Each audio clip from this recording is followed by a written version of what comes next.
ಸ್ನೇಹಿತರೆ, ಎಷ್ಟೋ ಜನ ಪ್ರೀತಿಸುವ ಹಾಗೆ ನಂಬಿಸ್ತಾರೆ. ದಯವಿಟ್ಟು ನಂಬಬೇಡಿ. ನಾನು ಕೌನ್ಸಿಲಿಂಗ್ ಮಾಡಬೇಕಾದ್ರೆ ಪ್ರತಿದಿನ ನನಗೆ ಮೋಸ ಮಾಡಿದರು, ಇಷ್ಟು ಹಣನೂ ಕಿತ್ಕೊಂಡ್ರು, ನನಗೆ ಕೊನೆ ತನಕ ಕೈ ಬಿಡಲ್ಲ ಅಂತ ಮಾತು ಕೊಟ್ಟಿದ್ರು. ಈಗ ನೋಡಿದ್ರೆ ಅವರೇ ಬ್ಲ್ಯಾಕ್ ಲಿಸ್ಟಿಗೆ ಹಾಕಿದ್ದಾರೆ. ಈ ಥರದ್ದೆಲ್ಲ ಸುಮಾರು ಕೌನ್ಸಿಲಿಂಗಲ್ಲಿ ನನಗೆ ಹೇಳ್ತಾ ಹೋಗ್ತಾರೆ ಅವ್ರ ಸ್ಟೋರಿಗಳನ್ನು. ಸೊ ಅದೆಲ್ಲ ಸ್ಟೋರಿಗಳನ್ನು ಕೇಳಿದ ಮೇಲೆ ನನಗೆ ಅನ್ಸೋದು ಒಂದೇ ಒಂದು, ಅವ್ರು ಎಷ್ಟು ಚೆನ್ನಾಗಿ ನಂಬಿಸಿರ್ತಾರೆ ಅಂತ ಹೇಳಿದರೆ, ತುಂಬ ಚೆನ್ನಾಗಿ ನಂಬಿಸಿರ್ತಾರೆ. ಬಟ್ ಅದನ್ನು ಇವ್ರು ಹಾಗೇ ಅಂದ್ಕೊಂಡಿರ್ತಾರೆ, ಅದೇ ಎಮೋಷ್ನಲಿ ಕನೆಕ್ಟ್ ಆಗಿರ್ತಾರೆ. ಬಟ್ ಪ್ರಾಕ್ಟಿಕಲ್ ವಿಚಾರ ಹಾಗಂತೇಳಿ ನಾನು ನಂಬಬಾರ್ದು ಅಂತಲ್ಲ. ಸ್ವಲ್ಪ ನೀವು ಯೋಚನೆ ಮಾಡಿ. ಆ್ಯಂಡ್ ಚೆನ್ನಾಗಿರಬೇಕಾದ್ರೆ ಅಥವಾ ನಿಮ್ಮಲ್ಲಿ ಒಂದು ನಂಬಿಕೆನ ಹುಟ್ಟಿಸ್ಬೇಕು ಅಂದರೆ, ಆ ನಂಬಿಕೆನ ಬಿಲ್ಡ್ ಮಾಡಬೇಕಂದ್ರೆ ನಿಮಗೆ ಸುಮಾರು ಹಾಗೆ ಇದ್ದು ಬಿಡ್ತಾರೆ ಅನ್ನೋ ಥರದಲ್ಲಿ ಮಾತಾಡ್ತಾರೆ, ರೈಟ್? ಆ್ಯಂಡ್ ಒಂದು ಇಮ್ಯಾಜಿನರಿ ಲೋಕಕ್ಕೆ ಕರ್ಕೊಂಡು ಹೋಗ್ತಾರೆ. ಆ ಮಾತುಗಳು ನೀನೇ ಸರ್ವಸ್ವ, ನೀನೇ ರನ್ನ ಚಿನ್ನ, ಕೊನೆ ತನಕ ನೀನು ಕೈ ಬಿಡಲ್ಲ, ಕಷ್ಟದಲ್ಲೂ ಜೊತೆಗಿರ್ತೀನಿ, ಈ ಥರದ್ದೆಲ್ಲ ಮಾತು ಕೊಟ್ಟಿರ್ತಾರೆ. ಇದೆಲ್ಲ ಯಾಕೆ ಅಂದರೆ ನಂಬಿಕೆನ ಬಿಲ್ಡ್ ಮಾಡೋಕ್ಕೆ. ನೋಡಿ, ನಮಗೆ ನಾವು ಯಾರಿಗಾರ ಮನಸ್ಸು ಕೊಡಬೇಕು, ಅದರೊಟ್ಟಿಗೆ ದೇಹನೂ ಅರ್ಪಣೆ ಮಾಡಬೇಕು ಅಂದರೆ ನಂಬಿಕೆ ಬಿಲ್ಡ್ ಆದಾಗ, ಅಥವಾ ನಾವೇನಾದ್ರು ದುಡ್ಡು ಕೊಡಬೇಕು ಅಂದರೆ ನಂಬಿಕೆ ಬಿಲ್ಡ್ ಮಾಡಲಿಕ್ಕೆ ಈ ಮಾತುಗಳನ್ನು ಆಡ್ತಾರೆ. ಅದೇ ಸರ್ವಸ್ವ ಅಂತಲೂ ಅಂದ್ಕೊಳ್ಬೇಡಿ. ಹಾಗಂತೇಳಿ ನಂಬಾರ್ದ ಅಂತ ಪ್ರಶ್ನೆ ನೀವು ನನಗೆ ಕೇಳ್ಬೋದು. ಹಾಗಲ್ಲ, ನಿಮಗೂ ಗೊತ್ತಾಗತ್ತೆ ಹೇಗೆ ಏನು. ಆ್ಯಂಡ್ ನಾವು ಅವರನ್ನು ನಂಬಿದ್ರೂ ಹೇಗಿರಬೇಕು ಅನ್ನೋದು ನಮಗೆ ಮಿನಿಮಮ್ ಕಾಮನ್ ಸೆನ್ಸ್ ಇರಬೇಕಾಗತ್ತೆ. ಈ ಕೆಲವರು ನಂಬಿದ ತಕ್ಷಣವೇ, ನಾನು ನೆನ್ನೆ ಕೌನ್ಸಿಲಿಂಗ್ ಮಾಡಿದೆ, ಅವ್ರದ್ದು ಹೇಳ್ತಿದ್ರು, ಅವ್ರಿಗೋಸ್ಕರ ದುಡ್ಡು ಎಷ್ಟೋ ಖರ್ಚು ಮಾಡಿದ್ದೀನಿ ನಾನು. ಅವರೇನು ಪರಿಚಯ ಆಗಿ 1-1.5 ತಿಂಗಳಾಗಿದೆ, ತುಂಬ ಚೆನ್ನಾಗಿ ಮಾತಾಡಿದ ತಕ್ಷಣ ನಂಬಿದ್ದಾರೆ. ಇಂಟೆನ್ಷನ್ ದುಡ್ಡುಗೋಸ್ಕರ ಮತ್ತು ದೇಹಕ್ಕೋಸ್ಕರ ಕನೆಕ್ಟ್ ಆಗಿದ್ದಾರೆ, ದುಡ್ಡಿಸ್ಕೊಂಡಿದ್ದಾರೆ. ಆ್ಯಂಡ್ ಮತ್ತೆ ಪುನಃ ಬಂಗಾರ ಕೊಡಲಿಕ್ಕೂ ರೆಡಿ ಇದ್ದಾರೆ. ಸೊ ಈ ಥರದಲ್ಲಿ ಮಿನಿಮಮ್ ಒಂದು ಕಾಮನ್ ಸೆನ್ಸ್ ಯೂಸ್ ಮಾಡಿ. ಏನು, ಹೇಗೆ, ಯಾವ ಥರ, ಈ ವ್ಯಕ್ತಿ ಏನು. ಆ್ಯಂಡ್ ಏನೇ ನಂಬಿದರೂ ಕೂಡ ನಿಮ್ಮತನ ಅನ್ನೋದೊಂದು ಇರುತ್ತಲ್ಲ, ಅದು ಯಾವುದೇ ಕಾರಣಕ್ಕೂ ಅದನ್ನು ಬಿಡಬೇಡಿ. ನಿಮ್ಮತನ ಯಾವತ್ತೂ ನಿಮ್ಮ ಜೊತೆಗೆ ಇರಬೇಕು. ಅವರು ಬಣ್ಣದ ಮಾತಾಡಿದರು ಅಂಥೇಳಿ ನಿಮ್ಮತನನ ಕಳ್ಕೊಂಡಾಗ ನೀವು ಮೋಸ ಹೋಗ್ಲಿಕ್ಕೆ ಸಾಧ್ಯತೆ ಸುಮಾರಿದೆ.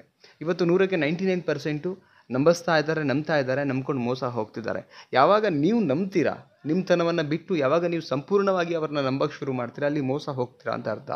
ಆ್ಯಂಡ್ ಏನೇ ಮಾತಾಡಿದಾಗ ಆ ಮಾತುಗಳು ಸುಳ್ಳ. 100% ನಿಮ್ಮಲ್ಲಿ ನಂಬಿಕೆ ಹುಟ್ಟಿದಾಗ ಮಾತ್ರ ನೀವು ಅವ್ರಿಗೆ ಏನೆಲ್ಲ ಕೊಡ್ಲಿಕ್ಕೆ ಸಾಧ್ಯ. ಅದಕ್ಕೋಸ್ಕರ ಮಾತನಾಡಿರ್ತಾರೆ. ಹಂಗಂತಾರೆ ಮಾತಾಡಿದವರೆಲ್ಲನೂ ಹಾಗೆ ಇಲ್ಲ. ಯಾರು ಓವರಾಗಿ ಬಿಲ್ಡಪ್ ಕೊಟ್ಕೊಂಡು ಇಲ್ಲದೇ ಇರೋದನ್ನೆಲ್ಲ ಹೇಳ್ಕೊಂಡು ಯಾರು ಹೋಗ್ತಾರೆ, ಅದು ಯಾವುದೇ ಕಾರಣಕ್ಕೆ ಸುಳ್ಳು.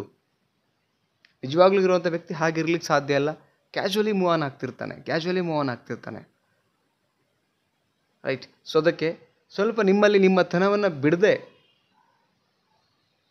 ಇನ್ನೊಬ್ಬರ ಹತ್ರ ನೀವು ಮೋಸ ಹೋಗದಂಗೆ ಹೇಗಿರಬೇಕು, ಮಿನಿಮಮ್ ಕಾಮನ್ ಸೆನ್ಸ್ ಇಟ್ಕೊಂಡು ಮೂವ್ ಆನ್ ಮಾಡಿ. ಯಾರೇ ನಿಮಗೆ ಪ್ರೀತಿ ಮಾಡಿದಾಗ, ಪ್ರಪೋಸ್ ಮಾಡಿದಾಗ, ಅಥವಾ ನಿಮ್ಮನ್ನು ಎಷ್ಟೇ ಹೊಗಳ್ಬೋದು, ಏನೇ ಮಾಡ್ಬೋದು, ನಿಮ್ಮ ಸತ್ಯ ನಿಮಗೆ ಗೊತ್ತಿರಲಿ. ಆ್ಯಂಡ್ ಯಾವುದು ಒಳ್ಳೆಯದು, ಯಾವುದು ಕೆಟ್ಟದ್ದು, ನಾಳೆ ದುಡ್ಡು ಕೊಟ್ಟರೆ ಏನಾಗುತ್ತೆ, ಏನಾಗಲ್ಲ, ಅಥವಾ ನಾನು ಇನ್ನೇನೋ ನನ್ನ ಶೀಲವನ್ನು ಇದು ಮಾಡಿದ್ರೆ ಅದೇನಾಗುತ್ತೆ, ಏನಿಲ್ಲ ನೀವೆಲ್ಲ ಕೂತ್ಕೊಂಡು ಯೋಚನೆ ಮಾಡಬೇಕಾಗತ್ತೆ. ಯಾವ ಹಂತದಲ್ಲಿದ್ದೀವಿ, ಏನಿದೆ, ಇದೆಲ್ಲ ಕೂತ್ಕೊಂಡು ಯೋಚನೆ ಮಾಡಿದಾಗ ಮಾತ್ರ ನಿಮಗೆ ಸ್ವಲ್ಪ, ಯಾಕಂದರೆ ನಿಮಗೂ ಆ ಟೈಮಲ್ಲಿ ಎಲ್ಲೋ ಒಂದು ಕಡೆ ರೈಟ್ ಅನ್ನಿಸ್ತಾ ಇರುತ್ತೆ, ಮಾಡಿದ್ವಿ ಏನಾಗಲ್ಲ ಬಿಡು, ಚೆನ್ನಾಗಿರ್ತಾರೆ, ಸರಿ ಹೋಗ್ತಾರೆ ಅಂತ ಮಾಡಿಬಿಡ್ತೀರಾ. ನಾಳೆ ಒಂದು ಪ್ರಾಬ್ಲಮ್ ಆದಮೇಲೆ ನಿಮಗೆ ಪಶ್ಚಾತ್ತಾಪ ಪಡಬೇಕಾದ್ರೆ ಗೊತ್ತಾಗುತ್ತೆ, ನಾನು ತಪ್ಪು ಮಾಡಿಬಿಟ್ಟೆ ಅಂತೇಳಿ. ಎಷ್ಟೋ ಜನ ಹಂಗೆ ಮಾಡ್ತಾರೆ. ಏನೇ ಆ್ಯಕ್ಷನ್ ತೊಗೊಳೋಕ್ಕಿಂತ ಮುಂಚೆ, ಯಾರಿಗೋ ನಂಬೋಕ್ಕಿಂತ ಮುಂಚೆ ನಿಮ್ಮ ಹತ್ರ ಇಟ್ಕೊಂಡು ಇದನ್ನು ಹೀಗೆ ಮಾಡಿದ್ರೆ ಏನಾಗುತ್ತೆ, ಅದರ ನೆಗೆಟಿವ್ ಸೈಡಲ್ಲಿ ಯೋಚನೆ ಮಾಡಿ. ಪಾಸಿಟಿವ್ ಸೈಡಲ್ಲಿ ಯೋಚನೆ ಮಾಡೋದಕ್ಕಿಂತ ನೆಗೆಟಿವ್ ಸೈಡಲ್ಲಿ ಯೋಚನೆ ಮಾಡಿ, ಅದರೊಟ್ಟಿಗೆ ಪಾಸಿಟಿವ್ ಯೋಚನೆ ಮಾಡಿ. ಎಷ್ಟು ಪಾಸಿಬಿಲಿಟಿ ಇದೆ, ಸಾಧ್ಯತೆ ಇದೆ ಈ ಒಂದು ಪ್ರಾಬ್ಲಮ್ ಆಗಲಿಕ್ಕೆ, ಇದೆಲ್ಲ ಯೋಚನೆ ಮಾಡಿಕೊಂಡು ಆಮೇಲೆ ನಂಬಿ. ನೀವು ಎಷ್ಟೇ ನಂಬಿದ್ರೂ ಅವತ್ತು ಆಡಿರ್ತಕ್ಕಂಥ ಮಾತು ಅವತ್ತಿಗೆ ಸತ್ಯ.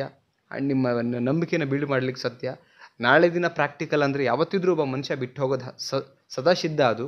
ಸೊ ಅದೆಲ್ಲನೂ ಕೂಡ ಪ್ರಾಕ್ಟಿಕಲಿ, ಎಸ್ ನಾನು ಅವ್ರು ಯಾವಾಗಾರು ಬಿಟ್ಟು ಹೋಗಲಿ, ಇರೋಷ್ಟು ದಿನ ಜೊತೆಗಿರಲಿ ಅನ್ನೋ ಒಂದು ಮೆಂಟಾಲಿಟಿ ಇದ್ದರೆ ಮೂವ್ ಆನ್ ಆಗ್ಬೋದು, ನೋ ಪ್ರಾಬ್ಲಮ್. ಬಟ್ ಎಷ್ಟೋ ಜನ ಅಳುಕು, ತೊಂದರೆ ಅಥವಾ ಕಣ್ಣೀರು ಹಾಕ್ತಿದ್ದೀರ ಅಂದರೆ ನೀವು ನಿಮ್ಮತನವನ್ನು ಬಿಟ್ಟು ಅವ್ರು ಹೇಳಿದ ಮಾತುಗಳಿಗೆಲ್ಲ ಎಸ್ ಅಂದಿದ್ದು. ಆ್ಯಂಡ್ ಅವರೊಟ್ಟಿಗೆ ಅವ್ರೇನು ಹೇಳಿದ್ದಾರೆ ಅದಕ್ಕೆ ಕಲ್ಪನಾ ಲೋಕ, ಎಮೋಷ್ನಲಿ ಒಂದು ಭಾವನೆ ವೈಸು ನೀವು ಕನೆಕ್ಟ್ ಆಗಿ ಇವತ್ತು ನೋವನ್ನು ಅನುಭವಿಸ್ತಾ ಇದ್ದೀರಾ. ಸೊ ದಯವಿಟ್ಟು ನೆಕ್ಸ್ಟು ಇವತ್ತೇನು ನೋವಾಗಿದೆ, ನೆಕ್ಸ್ಟ್ ಅದು ಆಗಬಾರ್ದು ಅನ್ನೋದೇ ನನ್ನ ಉದ್ದೇಶ. ಆ್ಯಂಡ್ ಯಾವತ್ತೂ ಇನ್ಫಾರ್ಮೇಟಿವ್ ವಿಡಿಯೋಗಳನ್ನು ಮಾಡ್ತಾ ಇರ್ತೀನಿ ರಿಲೇಷನ್ಶಿಪ್ಪಲ್ಲಿ. ಯಾಕಂದರೆ ಪ್ರತಿಯೊಬ್ಬರು ಒಂದಲ್ಲ ಒಂದು ಕಾರಣಕ್ಕೆ ಇವತ್ತು ಮೋಸ ಹೋಗ್ತಿದ್ದಾರೆ, ಅವ್ರಿಗೆ ಚೀಟ್ ಆಗ್ತಿದೆ. ಆ ಕಾರಣಕ್ಕೆ ಅದರಿಂದ ಸೇಫರ್ ಸೈಡಲ್ಲಿ ಇರಲಿ, ಅದರಿಂದ ಹೊರಗಡೆ ಬರಲಿ ಅನ್ನೋದೇ ಇಂಟೆನ್ಷನ್ ಇಟ್ಕೊಂಡು ವಿಡಿಯೋ ಮಾಡ್ತಾ ಇದ್ದೀನಿ. ಚಾನಲ್ಗೆ ಸಬ್ಸ್ಕ್ರೈಬ್ ಮಾಡಿ. ಆ್ಯಂಡ್ ವಿಡಿಯೋ ಬಗ್ಗೆ ನಿಮ್ಮ ಅನಿಸಿಕೆಯನ್ನು ಕಮೆಂಟ್ ಸೆಕ್ಷನಲ್ಲಿ ಕಮೆಂಟ್ ಮಾಡಿ, ಲೈಕ್ ಮಾಡಿ, ಮತ್ತೊಂದು ಟಾಪಿಕಲ್ಲಿ ಸಿಗ್ತೀನಿ. Thank you so much. Bye.